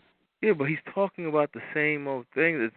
The agenda, the whole, it's more, it's bigger than that. It's not, and he knows this because I spoke to him personally on the phone. Mm-hmm. He knows this. Does he know you personally? I spoke to him. He knows who I am. I mean, he knows your name and he recognizes you and all that. Mm-hmm. Yeah, he probably will recognize me, but I can't call. I haven't called him. Every time I try calling him, he would just leave his phone off the hook. Mm-hmm. I noticed he would do that more ever since that Glenn Keely stuff. But he's not, like more than once. He's edited. Remember all those times it seemed like the audio was funny, like it would sound louder, because those are all the times people have calls, and he just edited them out. Well, yeah, I know when he really edits the calls with because the editing. Well, because it's not him, it's Jason Bush. It's all you have to do is go to the podcast and look at the time, and you can see most of them are 46 minutes and 47 seconds. Then you'll see one for like 43 minutes, and that's he edited it out. Mm-hmm. So you're right. He doesn't do it as often as I thought he would, but he certainly does have the occasion where he does do it. Yeah, just call in there and ask about and mention Glenn Keely, and just mention something, something serious, and he'll edit it out. He's done that. I've seen that, but this guy's all, he's a Sufi. Mm-hmm. That's all. That whole they call them mendicants. It's all about being poor and begging for money, and it's all about being poor. I don't know. It's if you look it up, secret societies, like I did a whole thing onto them and into the Sufis. Their name means wool. Wool is what the Masonic dress is, and Sufi is also a root. Sophie, wisdom. And I think in French, Sufi, I think Sufi backward means enough, and that leads to like Enoch. Enough is enough. Enoch. So it's all. I don't even think Alan Watts is his real name. No. Plus, he looks like Alan Watts, and his name sounds like Alan Watts. Yeah. I kept saying that for a long time. That he looks like Alan Watts, and he but they all play a role. All those people, Sure. When you look, I have conversation where I said Alan Watts said he's married, and the guy's married into the banking family. His wife was like the daughter of the president of like the Bank of Scotland. What, you know this for a fact? Yeah, Keely told me this, and Jackie confirmed it too. But that's not really, it's not. I just think it's hypocritical, all the shit he says about. But that's what the system's all about. It's just hypocrites and illusion everywhere. But he was married to a banking family for, and that was a girl. Do you really think that he saw a woman float down the stairs? No. I think that. Oh, come on, Jared. Doesn't everyone see that? That's just part of his whole, because he knows the mindset of his listeners. They come out of like a religious, superstitious type of mindset. So he's catering to that crowd. So, but his stuff is just like beginner stuff to me. Really? Yeah, it's just beginner. That's just beginning. Okay, well then let me ask you a question. what do you think? Of course, there's the reason and then the real reason for things, right? Mm-hmm. What do you think? Why do you think Matt Drudge and Rush Limbaugh and a few other completely controlled actors, because it's professional wrestling, why are they saying that global warming is a fraud? But you got to have two sides to every story. You got to polarize the dialectic. You got to have some people who believe it, one group who don't. So they both won't know what's really going on. It's so what global warming. I agree with that. I agree with that. So what are they ultimately going to do with that? I mean, it's going to flood the whole northern hemisphere. Tsunamis, earthquakes, the whole scenario. 2012. It's not going to be in 2012, but that scenario, that's what's going to happen. Mountains melting, the floor melting, crumbling into itself, tsunamis everywhere. They can do that all from underground. They did that in New Atlantis. They did that. They did that so many times. They destroyed civilizations. God flooding, Noah. That's all what they've done in the past. It's the best weapon, man. The water, man. Destroyer. Did you hear what happened today in... Yeah, Chile. That's all them. Like, what happened in Haiti? Like, people don't think, how was it so precise that they got the capital of Haiti? Oh, I can prove that. Now, I'm not a believer in HAARP because too many of the alternative movement people are just throwing the word HAARP out there. I mean, I'm sure there's something like that, but I doubt it's HAARP. But did you notice there's not one earthquake crack in Haiti? Yeah, because that's not an earthquake. That's called a blind thrust. Right. It's like the way they do it, just a straight. That's how you see, like in Scotland, there's hills everywhere. So some like blind thrust, it just shoots up. Technically, it wasn't an earthquake. Right. So they did that from underground.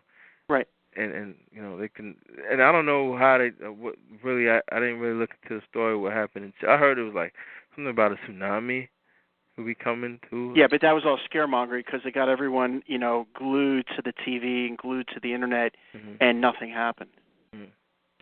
Apparently, California had a little bit of damage, but not the huge tsunami warnings and all that kind of stuff. Yeah. What about the plane crash in Austin? What do you think of that? I didn't hear about that. Oh, really?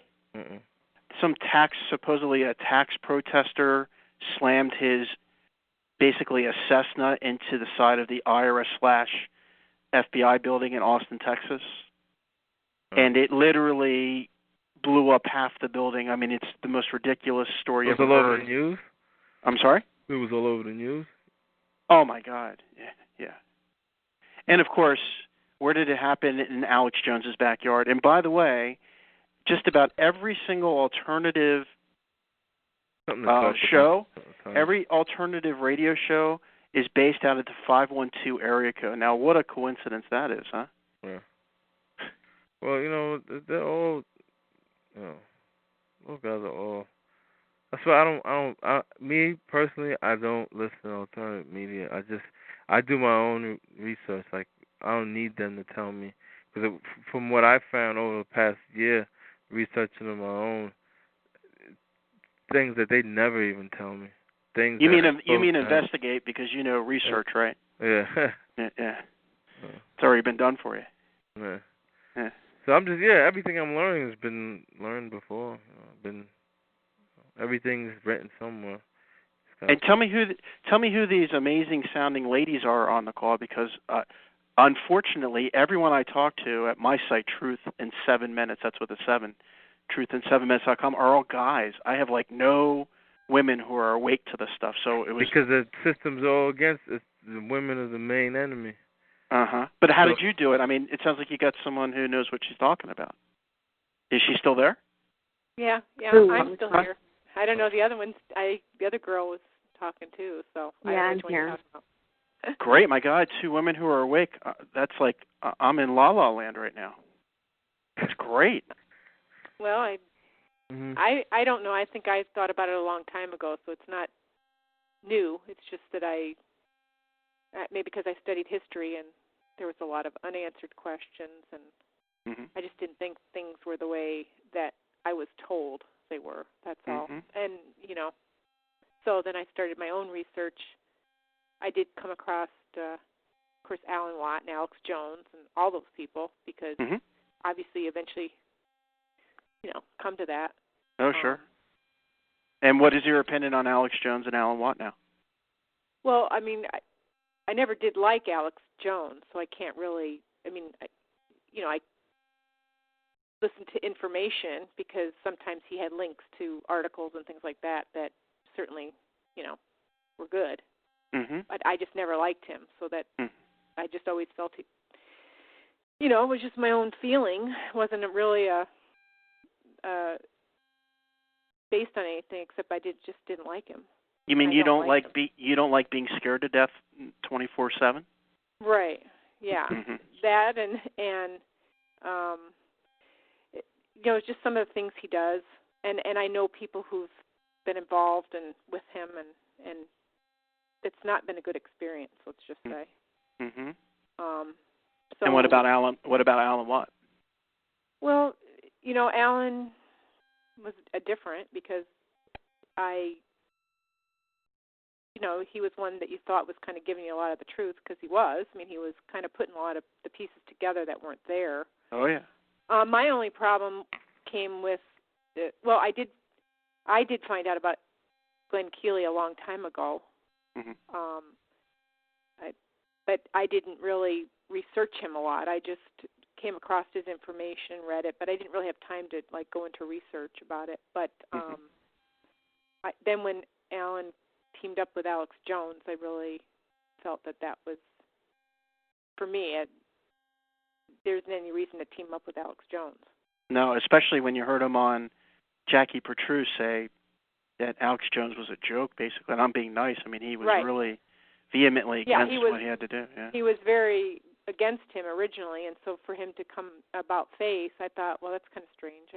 I was telling Jed about earlier. I said that when I was reading Glenn Keely's newspapers, he said that one of the number one things that spies do, a good spy, if they're a good spy, what they do is that they infiltrate and they get in there and then they expose every other spy. And then I guess by doing that they buy everybody else's allegiance. And that's what Alan Watt does. He'll expose everybody else in that movement. Yeah. So, people, and I mean he's planning on exposing somebody else, as far as I've heard. He mentioned it on one of his shows. Yeah, a couple of weeks ago he said, if I were to tell you who it was, it would cause a huge tsunami in the truth movement. Right. I actually know. I have a 99% sure who that is, and that is Stat Miller. No. Because Jackie Petrus told me the people that he's like that Alan Watts talked about all these people with Jackie, on personal phone calls, not recorded. About just Stat Miller's part of it, and they all of them are. So it's not a surprise for me. All of them are. So if you're on those radio stations, you're controlled. Sure. Yeah, it's all part of this control, man. It's like that movie The Matrix when the people revolted and they found out that that's actually what the plan was. Right. I'll give you a hint as to who it is. Let's see how good. Let's see if you know the names here. The initials are WT. Webster Tarpley. That is correct. Oh, he's on TV. He's on TV. That's who he's going to expose? Right, so that's what I mean. Alex Jones, I admit I used to listen to him a little bit, and Alex Jones would say, stay tuned because we're going to have this really big announcement. It's going to be huge. And it was nothing. And I think Alan's doing the same thing with that. Oh, just to get people to. I don't know what the tie-up behind it is. I haven't been really listening to him lately. So I used to listen to him, but I stopped just because he wasn't giving me any more information. And yeah, I can't learn. And he was really just copying everybody else. So he's just talking about the same things with a little different perspective, but not much now. And him and Alex have formed a team. So once he formed his team with Alex, I figured that, something was going on because he he wouldn't form a team with Alex if he was no. really If you out there listen, to give you the truth. if you and listen Alex to is Alan I'm White, going to tell you, Alex is a very bad guy. That's all I got to say. Oh yeah. He's a very bad guy. He's a real, just not a good person. That's all I got to say. He's not. If you listen to Alan Watt 3 years ago and compare it to today, you wouldn't recognize the guy. I mean, he gave gold. He used to give great information. Yeah. He actually speaks different now, too, to be honest. honest. Oh, yeah. Mm-hmm. His whole voice has changed. Mm-hmm. I don't know if you noticed that, but when he used to speak initially on Jackie Petru, when I listened to him, he was really hard to understand. Mm-hmm. I mean, sometimes his brogue was very, very, it was so thick, you could hardly understand him. Mm-hmm. And now he doesn't have, it's like only when he gets mad does he ever, like, go back into that brogue. But other than that, he speaks totally differently, and it's like, wow. Mm-hmm. He really he really changed his accent quickly. Right. Which that doesn't normally happen with people unless they That's a very good point. They take very good training or something that would make his brogue change like that. He's living in Canada. Really, remember when Jackie, I don't know if you guys, I used to listen to him on Jackie Petru, and she would constantly go, can you repeat that? Can you make that again?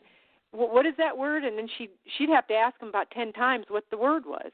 Mm-hmm. And now, I mean, he doesn't have any problem conveying his speech is completely clear, like he's got no accent at all. It's kind of weird. Mm-hmm.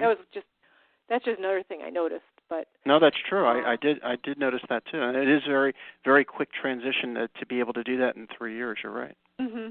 Yeah, and especially when before he was and even if you get his old video, he's hard to understand on it, the original one. Mm-hmm. He had a very thick accent, and you couldn't understand him at all. I still can't get past the idea that you've never once heard his dog bark. Oh, me? Never once. Never really thought. Never once have you heard his dog bark. I have children, and they're in bed right now, and anytime I do these broadcasts, I've got to set up my wife as a babysitter. I got to cordon off the top, so that you can't hear them. But for some reason, Alan is able to control this mystery dog ever since I've listened to him. It's just fascinating to me. Now, he used to have a different dog before when he was with Jackie Petru. Right. That dog barked all the time. Mm-hmm. I don't know. I mean, I think once I heard Hamish bark on his show. One of his shows, the dog barked, but that's about it. But now before that, his dog, I remember his dog would bark on the show because, in fact, Jackie would have to stop, and he goes, "Well, wait a minute," and his dog was barking. Mm-hmm. But that was back when he was speaking with Jackie. Right. So what has changed to make it so that there's no dog? It could now. All I can say is it could be the breed. He has a different breed, and the breed he has, they don't bark a lot. Mm-hmm. So it could be that kind of breed. I mean, there are breeds of dogs that don't bark much. I'm also troubled by the idea that he's minutes away from a NORAD facility and. Well, that I don't. Yeah. I mean, there's a lot of things that for me, ever since he teamed up with Alex Jones, that kind of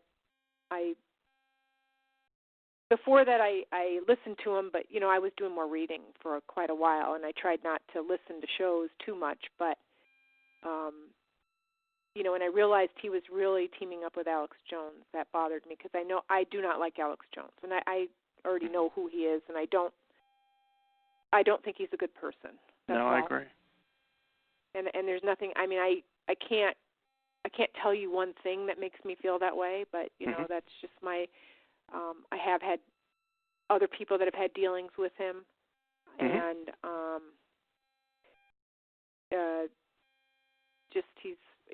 there's a lot of people in that. I mean, I've met others in that group of people that are on the radio shows. I've met Catherine Albrecht. I've met that John V. Cleast, or whatever his name is.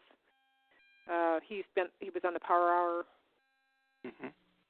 You know who he is with his. Yeah. He had a show with his wife, the Power Hour. With his wife Joyce, right? Mm-hmm. Right. Mm-hmm. And well, it's pretty clear. It's pretty clear to me that and I still stand by this. There's not one well-known, real truther out there. Not a single one. Probably not a single one. Yeah, I would have to agree with you on that at this point. Yeah, there's really, I mean, when Alan decided to merge with Alex Jones, I figured that was pretty much... That was the deal killer. That was the deal killer because he, you know, he was always supposed to, I always thought he was going to remain independent or whatever. That's what his whole, made him more believable, was that he wasn't a part of any group. But now he made that choice. Right. It doesn't really matter on my end. I don't care one way or another, Mm-hmm. I figure you get information, It's too bad that most of the people are being led by one or another, and it's hard to find people who aren't in that one way or another. Well, people who listen to that stuff, you can't really think for yourself because you're having the media tell you what to think again. Right, what to think and what to believe, and then if you do your own research, it's just, I think for a while Alan was giving out a lot of really good information. I mean, and no, you know what it is? Because we live in a world that's full of lies. Mm-hmm. So when somebody comes along and tells you a little bit of truth, people cling on to that. Sure. Right. So it doesn't mean that you know the whole truth. He's just giving you a little bit more of, truth. Right. So it's really something that you have to do yourself. You can't expect these guys to do it for you because they're not going to. No. Hey, Jared, do you do this often? This is the first time I've done it in a while.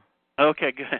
Well, if you do it more often, I'd like to talk to you further. I've got another talk show I'm doing about this topic, so I really appreciate you letting me talk to you, and I'm glad that you're still around. Yeah, man. What have you learned, man, since I last spoke to you, man? What have you come across? Oh, my God. I mean, where do I start? We're going to talk about that tonight. I got, I would say the biggest thing that I've learned, if you're asking for the biggest thing that I've learned, because there's so many, I would say that there is an agenda to, not everything is a lie in life, because, you're going to get the shills who say, not everything's a lie in life. Mm-hmm. But certainly everything in life is an agenda, and I mean everything. Mm-hmm. In fact, if it wasn't for Alan Watt, I know we're on Alan Watt a lot. If it wasn't for Alan Watt, I wouldn't be able to take some of the pieces that he's given us. Mm-hmm. I would say about 15% of what he says is dead on, accurate, true. Mm-hmm. I would say 85% is scaremongering in a very subtle way. Mm-hmm. But he gave me the tools so that I can help myself deprogram myself from what's going on, but also find out who the fakes are and be able to spread that to my the people who subscribe at my website. And that's all we do. We just talk about deprogramming. There's absolutely no agenda. The only agenda we have is just say no. Just say no. If they say do this, you probably want to do the opposite, but at least think critically about it. And that's probably, 2008 was the best year for me ever. I was totally asleep. I used to watch Fox News and Bill O'Reilly and Alex Jones and Keith Olbermann and Lou Dobbs and PBS, and I thought that I knew the truth by watching those people.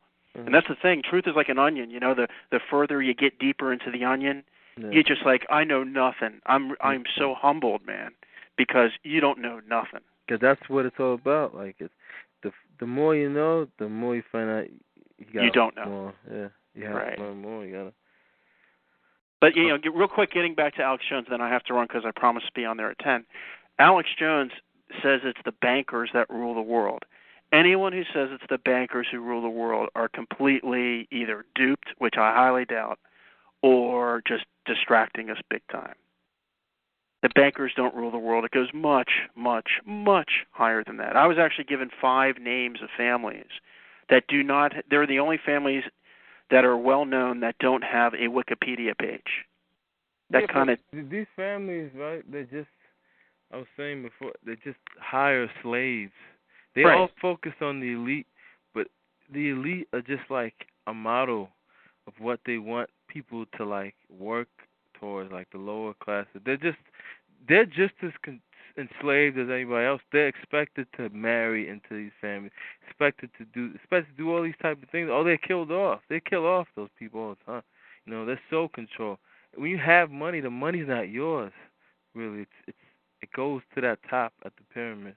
Mm-hmm. It's one bank account goes into. They're told to spend money on this, told to do this. You know, they just they have a little bit better of a lifestyle. You know, but I don't think they have any control over their own lives as anybody else. No, I agree. Anyway, I must run. I hope you do this again, and I'm going to follow you so that I can be alerted when you're back on again.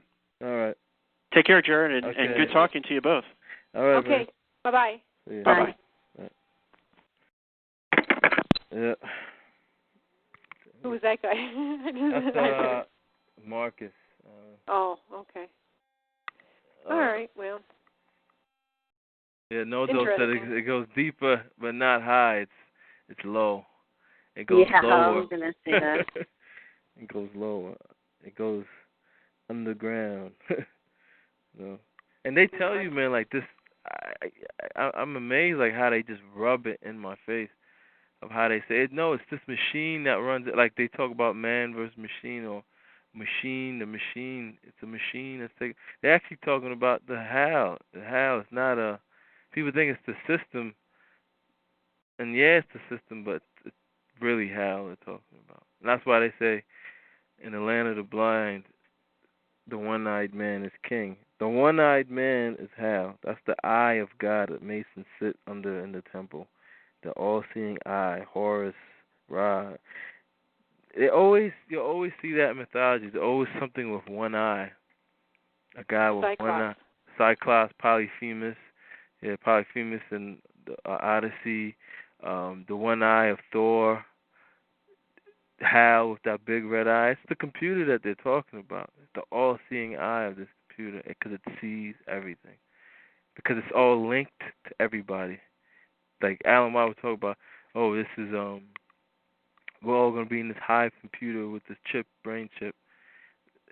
That's actually an allegory. We're already linked to a hive computer through the medulla in the back of everyone's neck. Why would they use a microchip if their technology is so much more advanced than what we've been learning? Well, at least what I've been learning. I mean, that's the most advanced technology there is. Like this chemical, if you want to call it, control mechanism in the back of people's neck. It's what causes the ego. It's the ego. I always ask the question, and Beacon knows, how does the ego benefit anybody? How does it benefit humanity as a species? Ego, having an ego. It doesn't. It's a control mechanism. It keeps you focused on one thing, which is yourself. Yeah, and that medulla is linked to all. It's like a chemical.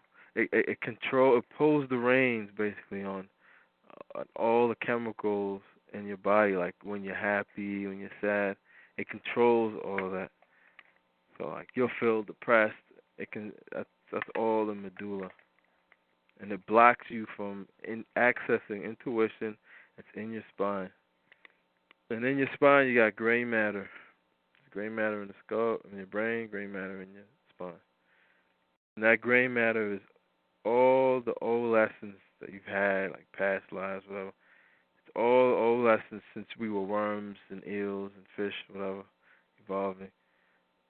And that's all those past lessons learned in the spine. Well, why do they talk about the brain chip then? What do they want to do? The brain chip why do they want to? They talk about it because they say it's something they introduce for people to talk about. They can polarize on that topic. They say, okay, here's one side who believes in it and one side who doesn't. So they're all arguing in this about this brain chip, whether it exists or not. When in reality, it's not even something else that they're doing. It's to mislead you, distract you, yeah. Or mislead you. It's the perfect, technique that they do. That's like the whole where they talk about creation and evolution. And really, it's both of those. People just they can't conceive of genetic engineering that long ago. They can't. Right. They can't. That's something they can't accept because they haven't been programmed. That's not in their programming. So that's why people can't accept it. Genetic engineering is so old, and when you understand symbolism, you see that's what they're talking about in the Bible, in the Quran, in Buddha. Like they talk about the spine and intuition. They just use symbolic, they use terms, and that's what Masonic encyclopedias help you decipher. You'll see words, plants that they use, like when they talk about in Greece they had these caves, and all over the entrance of the cave they had acacia plants and stuff. Like this is all a symbol that they're telling you. It's so the thing is so like nonchalant. Like they don't. It's something that it's anything that they openly come out and tell you is not what it is. It's something that they would talk about so passively, like they don't put any attention to it. Like it's when they're talking plainly to each other, Masons or high Masons or whatever. That's when they're actually telling you a lot more. It's when they actually, it's when if they're talking openly about something, they're not really telling you much. And it's right there in front of your face. So when you read their stories, read like Pinocchio, all these stories are like high Masonic allegories that people who are in the know can understand. It's right in your face. So they're really slick with that stuff. So that's why it's a joke. But then it would make sense that there has to be a core group of people that plan on living as normal people, that they're not going to kill all of themselves off. All the people are brainwashed, all of them to a certain extent. They're all brainwashed. I mean, as soon as you start thinking of things in the concept of like time and like I have to be on work on time, I have to do this on this time. You live in this year schedule of Monday to Friday, January to February, to December. You're living under their control because that's not how we should look at reality at all. Time is another science that they use to control us. We should be looking at things in the concept of like eternity, eternal way of looking at things. They don't. Yeah, but a lot of people used to think that way. Tribal people certainly lived that way. That they didn't live according to a time clock or anything like that. They had no concept of time. And that's not. I mean, even when I studied anthropology, they had come across tribes that lived in South America that hadn't been found yet and weren't living inside the civilization at all. And they hadn't changed the way they lived in thousands of years. They lived the same way that they had always lived. They lived with the same technology, the same customs, the same way. They dressed the same way that they did a long time ago. And it wasn't until they got found and were exposed that they had to change, and they were forced to change because they weren't allowed to live that way anymore. That's all. They couldn't live that way because the people that found them said, "You can't live that way anymore. We're not going to let you. You're going to have to change with the way we are." Let me tell you how they do it. Like they give you a lifestyle, right? And people grow up and they're used to that lifestyle, and they think it's their lifestyle. Then what's it called? Then they come in and bring in a new lifestyle and try to destroy that old lifestyle, and the people fight like hell for the older lifestyle. But the first lifestyle to begin with was never theirs. I mean, that's true. when you look at Native Americans, they have remnants of what happened. I'm talking about people that lived. They know they've been there for thousands of years. I mean, the same way. I'm talking since the Aztecs. That's all the system. Anything after the Ice Age is the system, because that's when they started patriarchy. Anything that's patriarchy is the system. It's a male-dominated orientated society where men are the rulers of family. As soon as you have a family, it's the system, because the system, the way nature wanted it was never a family. It was a clan, and it was women who ran it. So, I mean, you look at it now, it's all patriarchy, all male priests. Right. Who run the whole thing. But some of the older now, like the Taparapi, they were not particularly patriarchal. Mm-hmm. They didn't live matriarchy too was part of it, because it was originally it was matriarch. And try looking that up in the encyclopedia. Or in the Google, you won't find anything on it. There's nothing on it. But they existed. Matriarchy is probably better than what it is today. But that's still anything with the word arc in it. Right. It means after genetic engineering or something else. Yeah. Well, I'm just saying that these people had lived in the Amazon deep and hadn't been found in a long time. Yeah, those type of societies who've been tucked away from everything else. Right. And then they pretty much lived, and they didn't change the way they lived. They lived the same way for thousands of years since they moved into the Amazon, and they didn't. Their societies were exactly the same, and but it wasn't until the civilization came in and it made it so they couldn't live there anymore, and the way they did. So they, their whole life got changed in a second, basically.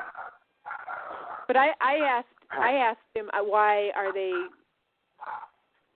why are they wanting us to find this stuff out now? Why are they what?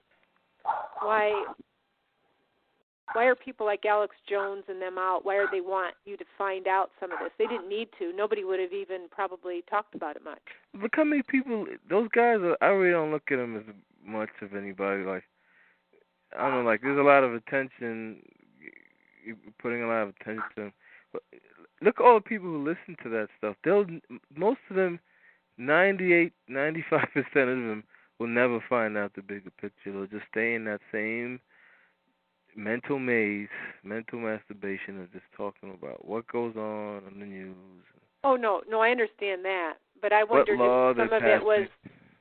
I wondered if some of it was because they wanted, if they're going to make a big change, they actually want some people to know they're going to do it. Well, people naturally, right?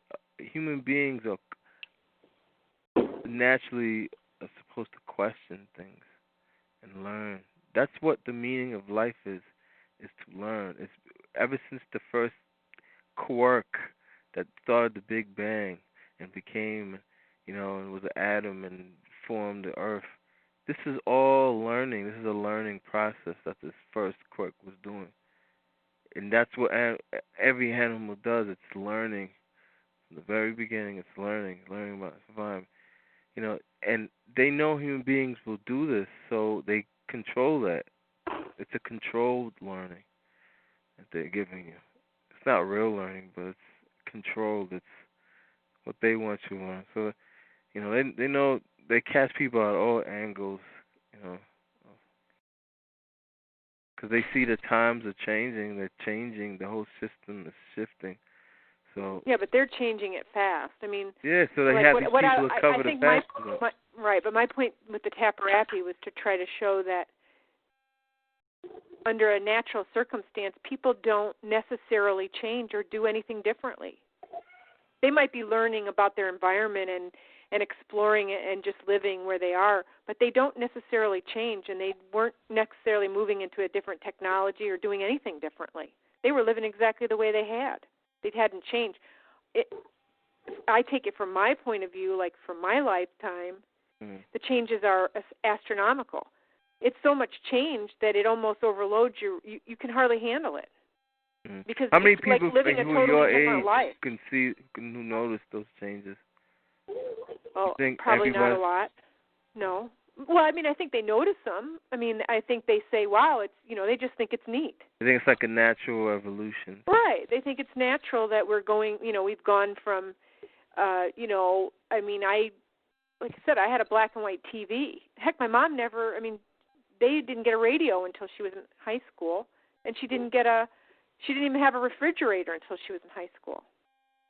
I mean, they didn't know how to have a refrigerator. They just had a ice box. They used to have to go every day and get a block of ice from the iceman and bring it to their house and put it in their ice box to keep their food frozen. I mean, and that was my grandmother and my mom when she was a young girl. So now today, look at the difference. You know, I mean, it's astronomical. But if I looked at the Taparapi Indians, they lived the same way for over 2,000 years, and they didn't change anything. They never even got a TV, and they never got electricity, and they never got running water, and they just lived the way they had for thousands of years. Yeah, and they never changed a lot of civilizations too, they had like technology that like, I mean, they had like nice. Oh, I'm not saying they didn't have it. I'm just saying that we've had it so fast. Mm-hmm. Do you know what I'm saying? We're going from a period where, you know, at least for the average person, you know, I mean, I know the elite lived with a lot of conveniences that the average people didn't have. I mean, I know they had computers when I was in college, but we didn't have computers. My college didn't have a computer. I didn't even know what a computer was, and I was in college. You know, I'd heard the word computer, but we never saw them. We never touched one, never looked at one, never used one. Because when I knew, we were using a ditto machine, you know, and that's in the 70s. Well, the reason, like now everybody's got a computer in their home, and they're all like freaking digital maniacs, you know. If you see people like, it's like Plato said, like, we think we're so advanced, but those people who are so advanced, they're the easiest to destroy. It's so easy to destroy that civilization because they're so dependent on the system. They just right. So oh yeah, I agree. And that's what they're gonna do. But like, you know, just think about like if there's a flood that happens and people who do survive on the surviving land, they'll just die off easily because they won't know how to fend for themselves. They won't know how to feed themselves. They won't know how to. They'll just sit there and die, basically, unless you know they have some instinct left over, or they'll just kill each other off. You know, because you know they could probably like before the flood, they might just flood. I don't think they're gonna flood things like different parts of the globe, but there's gonna be other parts that are not gonna be flooded just yet. I think, and it'll be like when they have like I don't know, it's probably gonna happen like some type of nuclear war in the Middle East, some bomb going off, you know, in Iran over there, and Iraq, and I know like that's gonna start like because they've been programming the people and breeding the people to be like these violent, just time bombs waiting to go off, and you know they're gonna promote that. You know? They're gonna promote like just it's gonna be riots everywhere. People just killing each other off. All this stuff's gonna help just buy deniability to what they're gonna do in the future. Like, it's gonna help, you know. Yeah. All part of that smoke screen that they're gonna do. Yeah. Well, guys, I gotta go. It quickly. You gotta go. Yeah. There we go. I gotta go. Yeah. I'll talk to you guys later. Yeah. And now we cheered you up, right? What's that? I said now that we really cheered you up, it made you feel good, right? Oh. Yeah, these are all things I have to think about every day. So yeah, I know. she's used to this stuff, man. Yeah. Yeah. But I gotta go back to my programming, so. Okay. You gotta go back to the matrix. Yeah. But, yeah. All right. Plug yourself in. Okay. Yeah. Bye-bye. All right. Bye. Bye. Yeah, I guess I better go too. I got Mm-hmm. things I got to get done and Yeah. stuff. But it's been interesting. If you do this again. Yeah, I'll do it next week or something, or maybe during the week. Maybe this time right now, 8:00 Saturdays or whatever is like I guess it's like the time I'll usually put it on. So I'll send out an invitation though whenever before I do it every week. Okay. All right. That sounds good. Yeah. All right. Well, I guess that's all we can do is keep learning and try to figure out what's going on. You know, and, that's all you can do. Yeah, check out that stuff on that forum, that link I sent you. Okay. And there's like a whole bunch of stuff you can find, like on Glenn Keely and stuff on Google, YouTube. I have a whole bunch of videos, but I sent you that link, so you already have the link already, I think. But, okay. All right. Well, I'll check it out. Okay. All right. Well, thanks. Nice talking to you. All right. Good night. All right. Good night.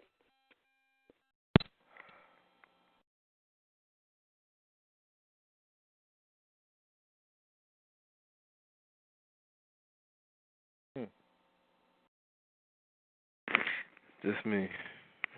Hold on.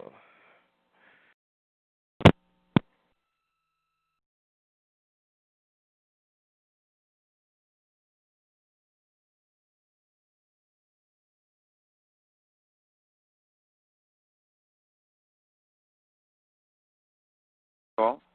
So you can. All right, Gunslinger. Oh, no.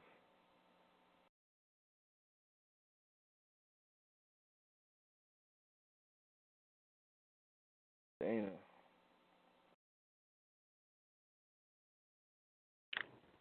No. No, Joe. Yeah, I just tried calling you, and I guess you were calling here. Yeah, Bika and Jed just they just left. Oh, now it's empty? No, it's just me and you and a guy, Gunslinger. He's just on the chat. He's not talking. Yeah. Just got out. Yeah, so I heard some of it though. I was on the chat room. yeah, Marcus is on, like, the focus was Alan Watt for a while. Yeah, I heard that. Alan Watt shit. I'm tired of talking about that guy, man. Yeah, it's old school. Talk about yourself, not other people. So we learned that. He's just a controller anyway. Yeah, man, just another control mechanism. Director. Oh, so you want to hit you up on the other phone? Yeah, I guess I'll just hang up on this thing. Yeah. All right. Later, Gunslinger. All right, Gunslinger, I'm out, man. If you're still there. Good night.